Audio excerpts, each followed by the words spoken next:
Hey guys, this week we're just going to keep it kind of simple for the credit for the modern jiu-jitsu. I'm going to show kind of 3 drills to kind of help your movement when you're playing guard retention, those kind of things. So just 3 basic drills. I'm going to show how they work and how to combine them, and then I'll explain kind of how to send that to Pete, and then we'll finish with a simple technique that we can do without a partner. So I'm going to start on our back, okay, feet against the wall like this. And the first one is just going to be simple, just kind of side to side, moving with my elbows close to my knees on the side that I'm facing. I never want the person to be able to come inside the space, so always knee close to elbow, just moving side to side here, like this. Okay, that's the first one. The second one is similar, but I'm just going to throw one leg over, and then here, like this. Okay, kind of simulating if my partner does a leg drag, drags me out across, I put this in front to block him, I can frame back up again like that. Okay, so I've got 1, I've got 2, here, okay? The third drill is going to be where I'm kind of almost like escaping side control. I'm going to push off the wall, put this foot over the top, and square up again, okay? So on the side, I push off the wall, escape my hips, almost like I'm placing like a shin in between my partner and myself here, and I use the foot to replace the guard, okay? And so kind of for you guys to send this into Pete, maybe send, 30, 45 seconds up to a minute of you just showing that you're proficient in the drills. And you can mix them together, so I can be 1, using the second one, side control, square back up again, side control, escape my hips, square up. Just show how you can do the drills. If it's too much to mix them together, just show each one individually. But like I said, get to where you can do different drills here against the wall. So those will be our wall drills, and then for the technique, I'm going to talk about the cross choke from the mount, just some important details, and I'm going to finish it on an invisible partner. So if you guys don't have a partner at home, you'll be able to demonstrate the technique. So we're going to have Sean in the bottom mount here. Okay. So the main thing with cross choke, okay, is I can't attack the move just vertically like this. Okay. Anytime I come here, attack it from straight up and down, I'm going to get rolled over and be closed guard. And if I don't have the choke perfect, I'm just going to give up a great position and be on bottom with nothing. So the only time to ever keep the choke is, or every time to accept rolling on bottom, is if I know I have the choke for sure. Like here's how we're going to set the cross choke up. So this hand's going to go inside, deep in the collar. I like to go 4 fingers inside. I feel like my cross choke is way tighter than if I go thumb inside. So I go 4 fingers inside. I'm going to be, hands up Sean, I'm going to be real heavy right here in the neck.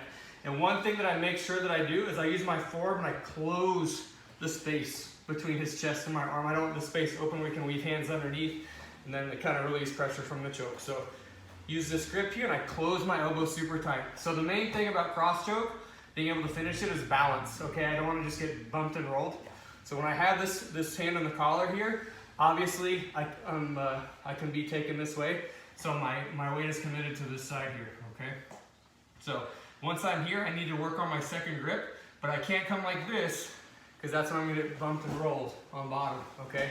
So this hand comes around like this.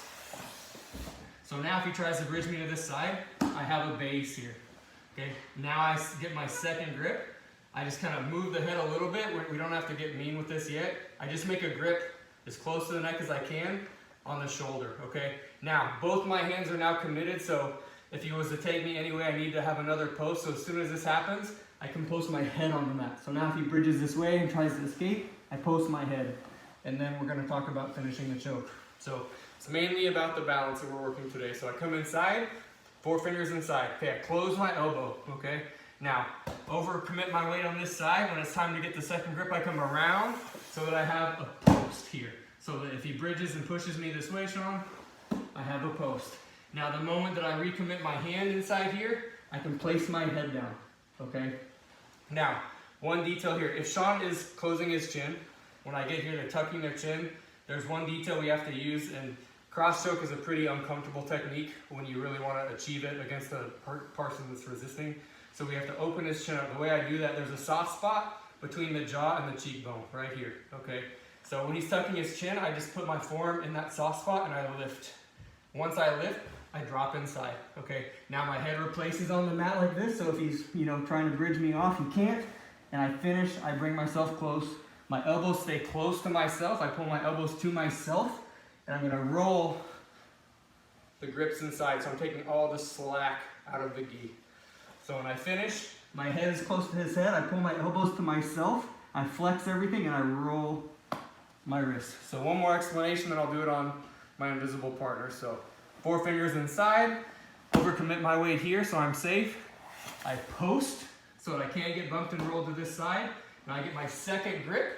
If I feel I can get under the neck, I'll go ahead and place my head on the mat and finish, but if I need to work a little more, I open up and I drop inside and then I place my head on the mat, okay? But always when you're attacking submissions from on top, if for some reason I feel off balance and he moves me, let go of the choke and keep the position and then come back and attack the position again and finish. Okay, I can also open my knees. Once I'm attacking the cross choke, if he tries to take me this way, I can open my knees as well for extra base and I come back and finish. Okay, so if you don't have a partner, I'm gonna grab a box here. Yeah, use your D. Thanks. So I can just put a box or a pillow, anything really. So all we're looking to see is 4 fingers inside the collar and I close my elbow tight.